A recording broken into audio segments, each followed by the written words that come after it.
네, 반갑습니다. 토요 성경 공부 오신 여러분들을 환영합니다. 오늘은 다른 자가 자기 이름으로 오면이라는 그런 제목으로 또 요한복음을 우리 공부하도록 하겠습니다. 오늘은 요한복음 5장 43절에서요.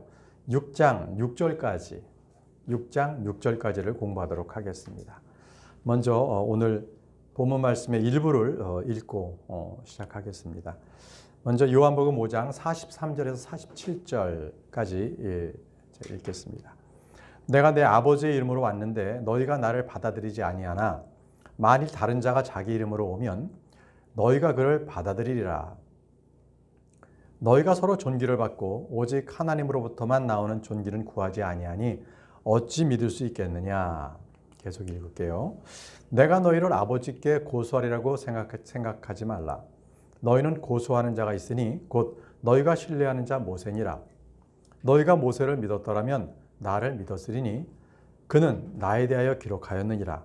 그러나 너희가 그의 글도 믿지 아니하거든 어찌 내 말들을 믿겠느냐 하시니라. 이렇게 하셨습니다. 자, 먼저 요한복음 5장 43절 첫 번째 우리 구절을 보겠습니다. 내가 내 아버지의 이름으로 왔는데 너희가 나를 받아들이지 아니하나 만일 다른 자가 자기 이름으로 오면 너희가 그를 받아들이라. 이 말씀은 예수님께서 이미 오셨잖아요. 오셨는데 사람들은 받아들이질 않는 겁니다. 거부해요. 그런데 나중에 다른 자가 이제 예수 그리스도의 이름으로 오잖아요. 그러면은 그는 예수님을 그를 받아들인다는 거예요. 그는 바로 적그리스도입니다. 이제 때가 되면 적그리스도가 이제 이 땅에 나타나거든요. 근데 그렇게 되면 이제 유대 민족들이 그를 메시아로 막 받아들입니다. 그러다가 이제 대환란 중간 부분에서 이제 제단에 제물도 못 드리게 하고 이러면서 이제 큰 대환란을 이제 하늘로부터 겪죠. 자, 여기서 말하는 다른 자라는 것은 적그리스도입니다. 그는 사탄이 육신으로 이렇게 변화한 이스카리옷 유다입니다. 유다. 12제자 중에 이스카리옷 유다가 있죠. 이스카리옷은 이스카리옷 지방의 유다입니다. 유다. 자, 계시록 11장 7절 말씀 보면 그 짐승이 나옵니다. 그 짐승의 정체가 나오는데요. 그들이 자기들의 증언을 마칠 때 바닥 없는 구렁이부터 올라오는 짐승이 그들을 대적하여 전쟁을 일으켜 그들을 이기고 그들을 죽이리니 라고 했습니다. 자, 여기서 이 짐승이 바로 적그리스도입니다. 바닥 없는 구덩이로부터 올라오죠. 자, 이 다니엘서에서는 좀 더 구체적으로 이 짐승에 대해서 말하고 있습니다. 이 짐승의 지금 정체가 무엇인가? 다니엘서 7장 17절에는요. 이 네 짐승은요. 땅에서 일어날 네 왕이니라. 그러니까 이 짐승이 왕이라는 거예요. 다시 말하면 짐승이 사람이라는 얘기예요. 그 짐승으로 표현된 것은 사람이다. 여기서 네 왕, 그러니까 네 왕이 있는데요. 그들은 짐승이라는 거예요. 그들이 깊은 구렁이에 있다가 올라온다는 거죠. 근데 이 짐승에는요, 고유한 숫자가 있는데 그 사람의 숫자가 있는 사람의 숫자. 그 사람의 숫자가 바로 계시록 13장 18절에 여러분들 잘 아시는 것처럼 666이라는 숫자죠. 여기에 지혜가 있으니 지각이 있는 자는 그 짐승의 수를 세어볼지니라. 그것은 어떤 사람의 수요, 어떤 사람의 수입니다. 그의 수는 666이니라 라고 했습니다. 자, 적그리스도의 수는 666 이렇게 나타납니다. 자, 그 적그리스도는 또 이름도 있어요. 다른 이름으로 히브리어, 그 다음에 헬라어로도 이름이 있는데요. 계시록 9장 11절에 있습니다. 계시록 9장 11절에 그것들을 다스리는 왕이 그것들에게 있었는데 그는 바닥 없는 구덩이의 천사니라. 그의 이름은 히브리 말로는 아바돈이 히브리 말이고요. 또 헬라어 말로는요. 아폴리온입니다. 아바돈이나 아폴리온. 이것이 바로 적그리스도의 이름입니다. 자, 요한복음 17장 12절은요. 이 짐승을 멸망의 아들로 이렇게 묘사를 하고 있습니다. 내가 그들과 함께 세상에 있을 때에 아버지의 이름으로 그들을 지켰나이다. 아버지께서 내게 주신 자들을 내가 지켰고 멸망의 아들 외에는 그들 중 하나도 잃어버리지 아니하였으니 이것은 성경 기록을 성취하려 함이니이다. 자, 여기서 제자들 중에서 멸망의 아들 외에는 다 지켰다고 하시거든요. 잃어버리지 않았다 했는데 바로 그가 이스카리옷 유다 이스카리옷이었습니다. 또 멸망의 아들은 또 나오는데요. 데살로니가 후서 2장 3절에요. 아무도 어떤 방법으로든 너희를 속이지 못하게 하라. 먼저 떨어져 나가는 일이 일어나고 저 죄의 사람 멸망의 아들이 드러나지 아니하면 그날이 이르지 아니하리라 라고 했습니다. 자, 이제 뭔가 믿음이 있는 사람 같이 보였지만 그들은 적그리스도가 나타나게 되면 적그리스도에게 완전히 속아서 그들은 떨어져 나갑니다. 예수님을 원래 믿지 않던 자들이었죠. 자, 이제 멸망의 아들이 드러나게 되면 이 모든 일들이 드러난다는 겁니다. 그래서 계시록 17장 8절에는요. 이제 이렇게 기록되어 있는데요. 그는 땅에 있다가 예전에 있다가 지금은 없고 그리고 앞으로 나타난다고 되어 있어요. 계시록 17장 8절 내가 본 그 짐승은 전에 있었다가 지금은 없으나 앞으로 바닥 없는 구덩이에서 올라와 멸망으로 들어갈 자니라. 땅에 거하는 자들로서 세상의 창건 이후로 이름이 생명책에 기록되지 않은 자들이 전에 있었다가 지금은 없으나 여전히 있는 그 짐승을 보고 놀라리라라고 했습니다. 자, 그 짐승은요. 전에는 있었어요. 근데 지금은 없다고 표현되어 있고 앞으로는 또 나타날 거라는 거예요. 전에 있었던 그 짐승이 누구냐? 바로 유다입니다. 예수님의 제자 유다. 그래서 예수님께서는 유다를 너는 마귀다라고 해요. 마귀 들렸느니라 이게 아니라 너는 마귀 자체예요. 마귀 자체. 자, 그런데 이 짐승은요. 이제 지금 없지만 지금도 여전히 활동 중에 있다라고 그렇게 하고 있습니다. 그것은 거짓 예언자들이 지금 곳곳에서 적그리스도의 사주를 받아서 그들은 계속 거짓 복음을 전하고 있는 거예요. 그들이 지금도 활동하고 있다고 말씀하고 있는 겁니다. 자, 적그리스도를 보십시오.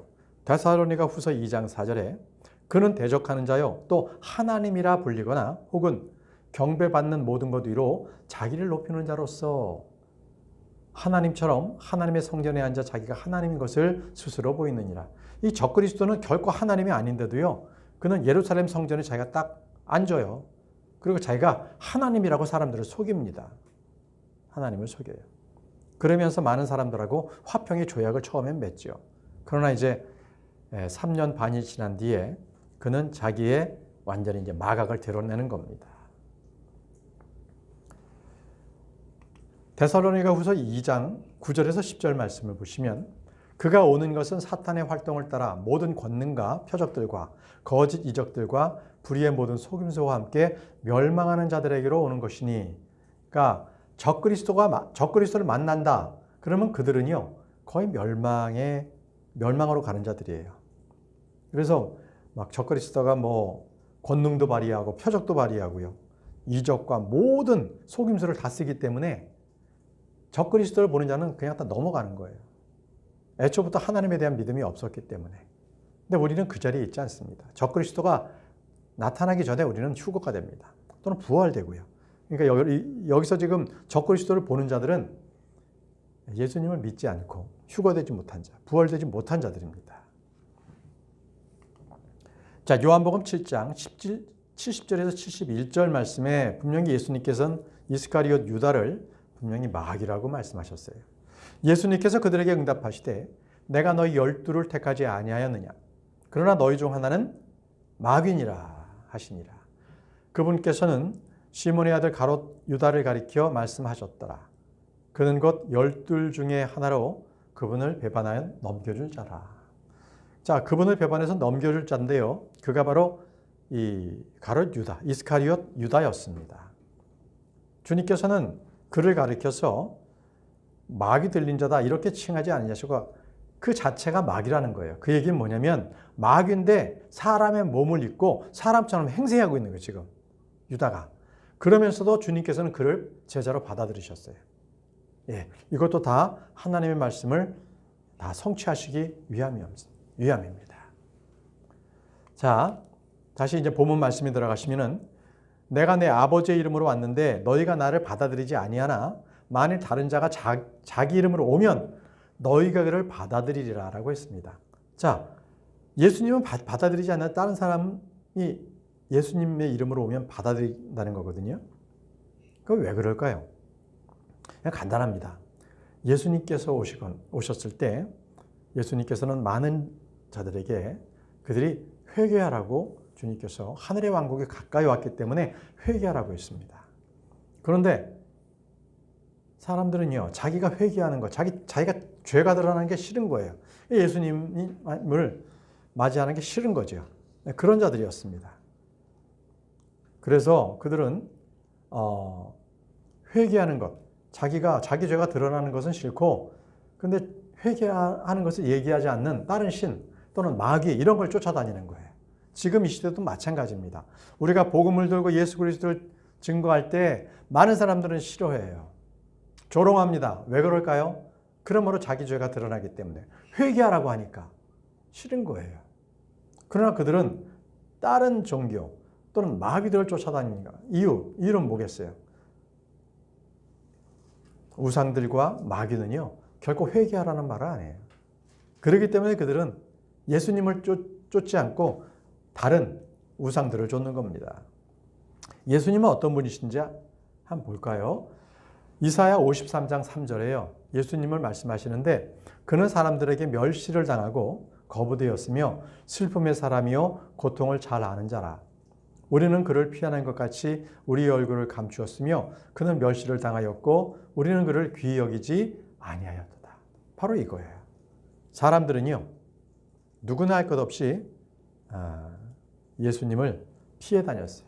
멸시했습니다. 그를 조롱했습니다. 그분에게 고통을 줬어요. 죽였습니다. 이게 사람들의 모습입니다. 이것이 바로 예수님께서 사람들에게 영광을 받지 아니하신다. 이 말씀인 거예요. 좀 전에 사람들에게는 너희가 그를 받아들이는데 나를 받아들이지 않는다고 분명히 말씀하셨잖아요. 이 말씀이 바로 예수님께서는 바로 이렇게 슬픔의 사람이고 멸시를 당하고 거부를 당하시는 분이시기 때문에 사람들로부터 배척을 당하시는 거예요. 그래서 예수님께서는 결국 이 땅에서 영광을 받지 못하셨습니다. 근데 사람들은 어때요? 서로 칭찬과 서로 영광을 막 구하죠. 서로 사람들끼리. 사람들이 서로 칭찬해주면 좋아하고 사람들이 높여주면 그거 참 우쭐해하고 그렇죠. 사람들은 그런데 그건 다 헛일입니다. 헛일이에요. 빌립보서 2장 9절에요. 그러므로 하나님께서도 그분을 높이 올리시고 모든 이름 위에 있는 이름을 그분에게 주셨다고 말씀하셨습니다. 비록 예수님께서는 사람들에게 시름을 당하고 배척당했지만 그러나 하나님 아버지로부터는 높임을 받았다는 겁니다. 우리 역시도요, 사람들에게 또는 이 세상에서는 우리가 이렇게 나그네처럼 지냈지만 우리에게 본향이 있습니다. 아버지께서 우리를 아주 귀하게 맞이해 주실 거예요. 기뻐하실 겁니다. 우리는 그걸 기다리는 거죠. 자, 본문 말씀을 돌아가겠습니다. 요한복음 5장 44절. 너희가 서로 존귀를 받고 오직 하나님으로부터만 나오는 존귀는 구하지 아니하니 어찌 믿을 수 있겠느냐. 서로 간에 존귀는 받아요. 그러니까 사람과 사람 간에 서로 칭찬해주고 높여주고 이런 건 되게 좋아해. 그렇지만 하나님으로부터 나오는 그 존귀는 구하지 않아요.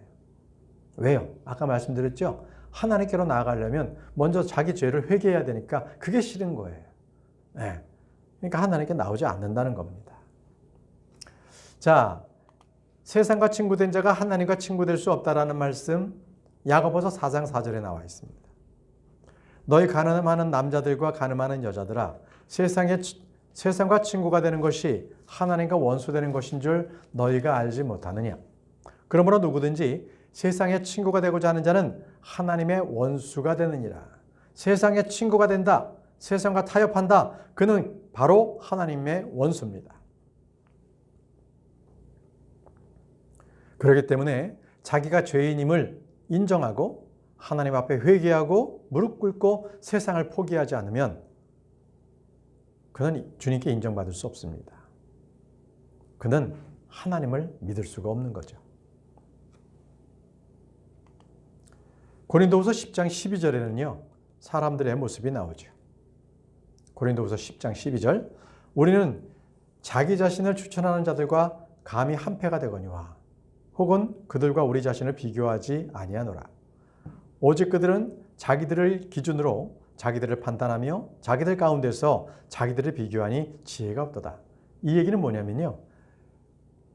서로 간에 추천해주고 같은 한패가 되는 거예요. 그냥 끼리끼리 놀고 있는 거예요. 그러다 보니까 그들은 그냥 그거에 만족해서 살고 싶은 거예요. 그런데 성경은 뭐라 그러냐면 그들에게는 지혜가 없다고 말씀하세요. 자기들이 서로 이렇게 비교하면서 살아가는 것 아무 의미 없는 거거든요. 아, 저 사람은 돈이 많아. 또는 나는 이번에 좋은 일을 저 사람보다 더 많이 했어. 이런 식으로 서로 사람들을 비교의식 가지고 살아가는데 전혀 그것은 이득될 게 하나도 없다는 거예요. 오직 우리는 하나님께만 인정받기 위해서 힘써야 합니다. 사람들과의 어떤 인정받으려고 하는 것은 그 지혜가 없는 자들입니다. 자, 말씀 돌아가서요. 요한복음 5장 45절. 내가 너희를 아버지께 고소하리라고 생각하지 말라. 너희를 고소하는 자가 있으니 곧 너희가 신뢰하는 모세니라. 자, 여기서 너희가 신뢰하는 모세라는 것은 모세가 뭘 가지고 왔어요? 율법을 이 땅 가운데가 율법을 얘기하는 거예요. 율법은요. 사람들의 죄를 가르쳐주고 사람이 죄인임을 바로 고소하는 거예요. 그러니까 율법이 없을 때는 죄를 모르죠. 그러나 이거 하지 마라. 이렇게 하지 말라라는 규약이 있었을 때 그것을 거역하면 죄가 되잖아요. 그렇기 때문에 율법이 있으면 죄를 알게 돼요. 율법이 나쁜 건 아니에요. 율법은 선한 겁니다. 그러나 사람들은 그 율법을 하나부터 열까지 다 지킬 수가 없는 존재들입니다. 그러니까 율법은요, 우리가 죄를 알게끔 하기 위해서 주님께서 우리에게 주신 거예요. 자, 본문 말씀 돌아가서요. 요한복음 5장 46절. 너희가 모세를 믿었더라면 나를 믿었으리니 그는 나에 대하여 기록하였느니라.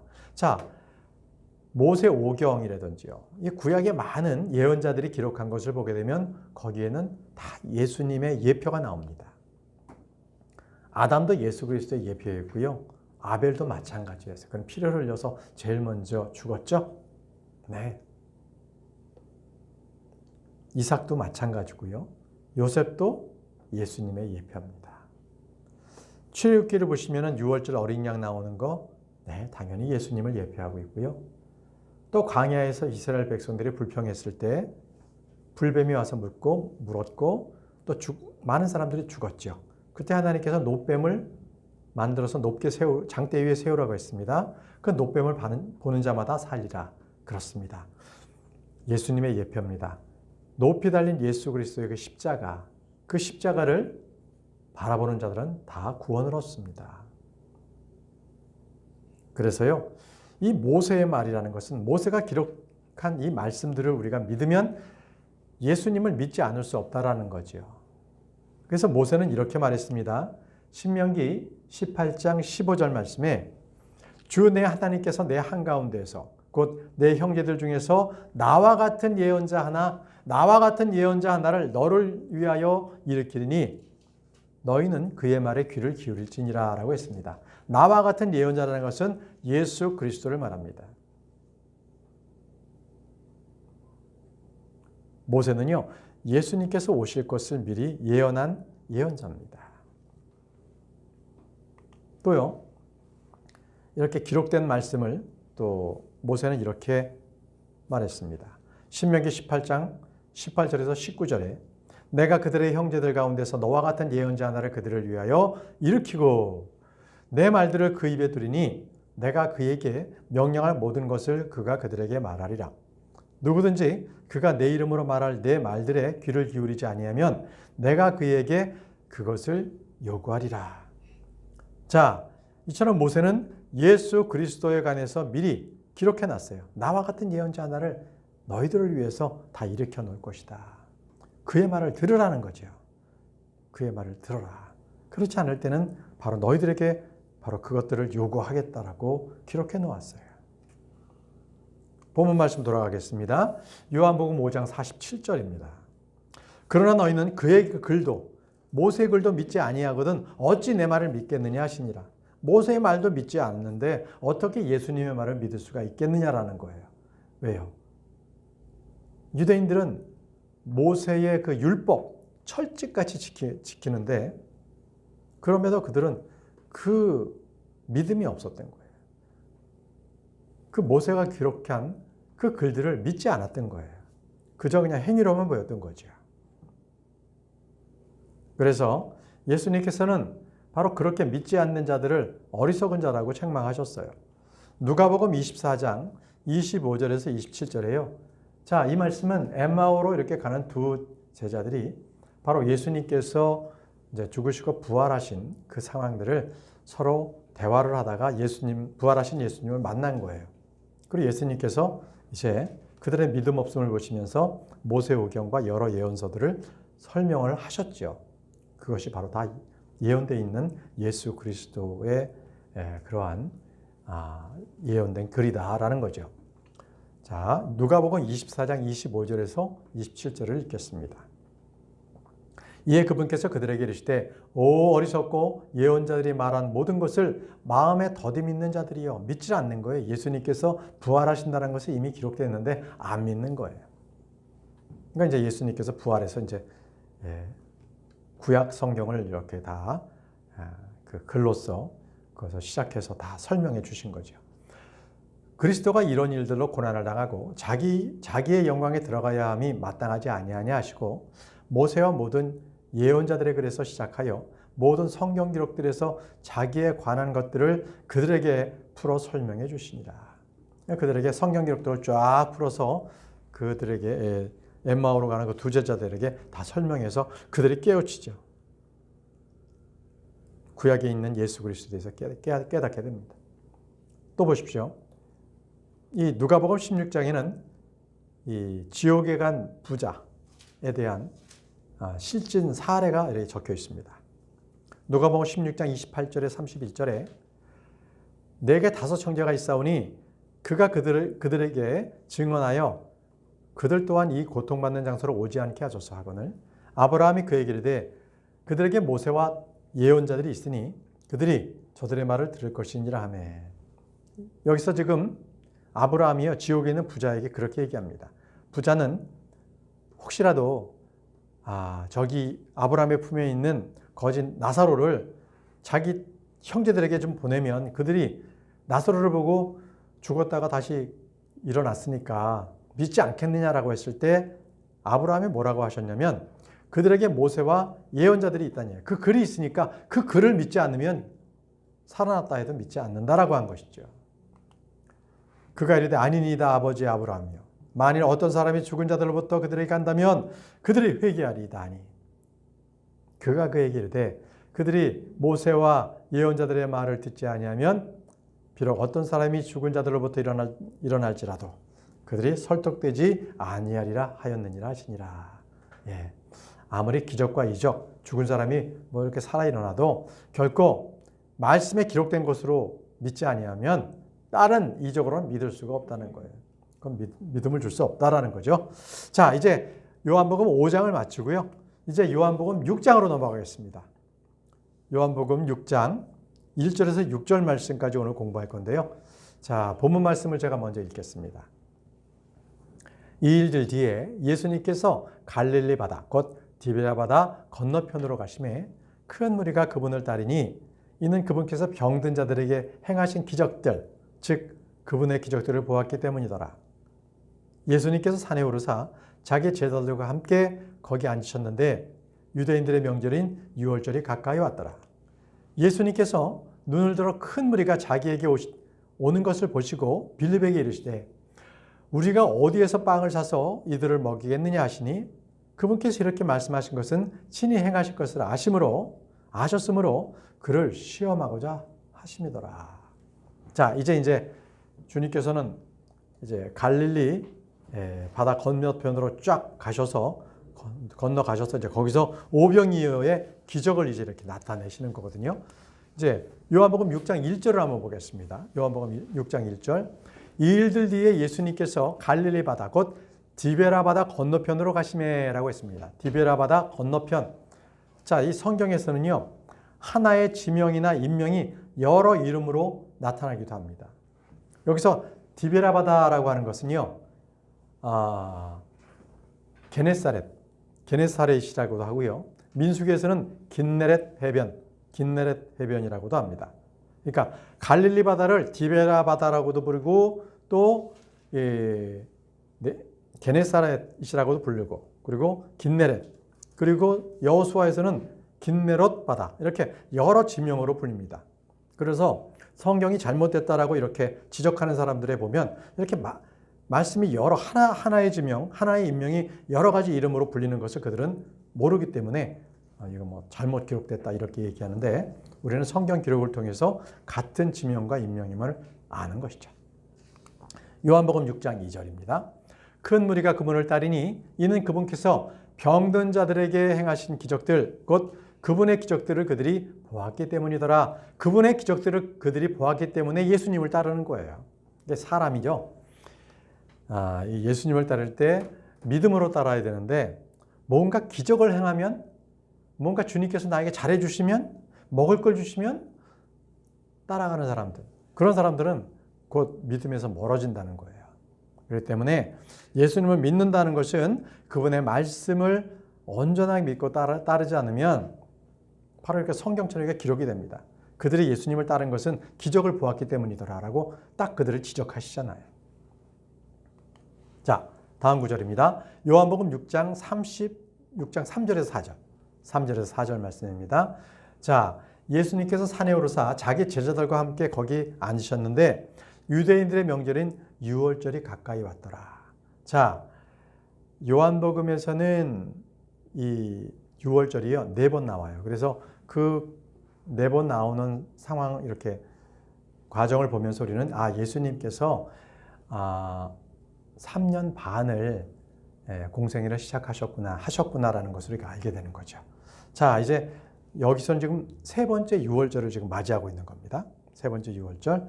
자, 이제 그 다음부터는 이제 여러분들 잘 아시는 오병이어의 기적의 말씀이 나옵니다. 요한복음 6장 5절 예수님께서 눈을 들어 큰 무리가 자기에게 오는 것을 보시고 빌립에게 말씀하셨어요. 우리가 어디에서 빵을 사서 이들을 먹이겠느냐 하시니 그 무리가요 남자만 5천 명이거든요. 남자만 5천 명. 거기에 여인들, 아이들은 포함되지 않은 숫자입니다. 자, 다음 주에 말씀드리겠지만 이 빌립은요 굉장히 수학적 능력이 빠른 사람이었어요. 벌써 5천 명 그러면 딱 계산이 나와서 벌써 이제 얼마가 든다라는 것을 다음 주에 딱 예수님께 보고를 하거든요. 그만큼 빌립은 어떤 일이 일어났을 때 그것을 어떻게 수행해야 되는지 일처리에 대한 부분을 처음과 끝을 잘 알고 있었던 사람이에요. 근데 문제는 믿음으로 했었어야 되는데 그렇지가 않았던 거죠. 그래서 오늘은 예수님께서 빌립을 시험하십니다. 그 빌립을 시험하세요. 우리가 어디 가서 빵을 사서 이들을 먹이겠느냐. 이것은요 예수님께서 그 무리들이 예수님을 따라다니는 걸 보셨을 때 지금 먹지 못하고 허기진 것을 주님께서는 아셨어요. 그래서 그들에게 어떻게 하든지 불쌍한 마음이 들어서 먹일 것을 주려고 하시는 거거든요. 마가복음 6장 34절에는요. 예수님께서 이제 그 상황을 말씀하시는 거예요. 예수님께서 나와서 많은 사람들을 보시고 그들이 목자 없는 양 같으므로 그들을 불쌍히 여기는 마음을 가지사 많은 것을 그들에게 가르치기 시작하시더라. 예수님께서는 이렇게 긍휼한 마음을 갖고 계세요. 자기에게 나오는 모든 자들에게는 주님께서 구원을 베풀어 주세요. 한 사람도 거절하지 않으십니다.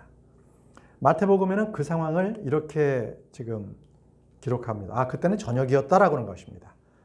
지금 마태복음 14장에도 오병이어를 기록하고 있는데요. 저녁이 되매 그분의 제자들이 그분께 나와 이르되 이것은 왜 딴 것이요 때도 이미 이제 지났으니 무리를 보내요. 그들이 마을로 들어가서 스스로 양식을 사게 하소서 하거늘 5천 명이나 되니까 남자들만 그걸 어떻게 그 음식을 준비하겠습니까? 지금 저녁 때인데요. 그러니까 그들이 가서 양식을 그냥 사서 먹게 하세요. 지금 여기서는 어떻게 할 수 있는 방법이 없잖아요. 지금 아무것도 없는 외진 곳에서 이런 상황이었거든요. 자, 요한복음 6장 5절 본문으로 들어가서 예수님께서 큰 눈을 들어 큰 무리가 자기에게 오는 걸 보시고 빌립에게 말씀하셨죠. 우리가 어디서 빵을 사서 이들을 먹이겠냐 하시니, 자 6절 그분께서 이렇게 말씀하신 것은 친히 행하실 것을 아셨으므로 그를 시험하고자 하십니다. 예수님께서는 이제 주님께서 오병이어의 기적을 일으킬 것을 이미 아셨어요.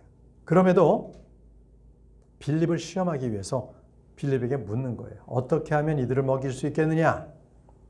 이렇게 빌립에게 시험을 하신 거죠. 그를 시험하고자 말씀하신 거예요.